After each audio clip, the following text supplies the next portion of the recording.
Hi friends, అందరికి నమస్తే. నేను ఇప్పుడు ఒక బ్లౌజ్ కుట్టాను. ఇది బోట్ నెక్ మోడలే కానీ ముందు షేప్ వచ్చింది. వెనకేమో ఈ డిజైన్ అయితే కుట్టాను. ఈ మోడలు వాళ్ళే ఇది లేసుకొని ఇచ్చారు. ఈ లేస్ అయితే ఇలాగా పెట్టాను అన్నట్టుగా. ఇగో ఇది ఇట్లా కుట్టా డిజైన్. ముందేమో షేప్ జాకెట్ అన్నట్టుగా షేప్ లాగానే కుట్టినా. ఈ చేతులకైతే ఈ చీరకు వచ్చింది లేసు, కానీ మిగతాదేమో వాళ్ళు తెచ్చిచ్చారు.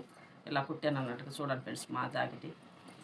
ఈ బ్లౌజ్ వచ్చి బుట్టా చేతులు ఇట్లా కుట్టా అన్నారు. ఇలా కావాలన్నారు ఈ బుట్టా చేతులు. ఈ డిజైన్ కావాలన్నారు. ఈ డిజైన్ కుట్టాను వాళ్ళకి. మామూలుగా రౌండ్ నెక్, ముందు షేప్ జాకెట్, వెనక యాంగిల్స్ పెట్టా. రౌండ్ నెక్కే ఇంకో యాంగిల్స్. ఈ డిజైన్ వీటికైతే ఈ డిజైన్ కుట్టేశాను. చూడండి ఫ్రెండ్స్, మా బ్లౌజులు అయితే రెడీ అయిపోయినాయి. ఎలా ఉన్నాయో కామెంట్ చేయండి, లైక్ చేయండి, షేర్ చేయండి, సబ్స్క్రైబ్ చేయండి.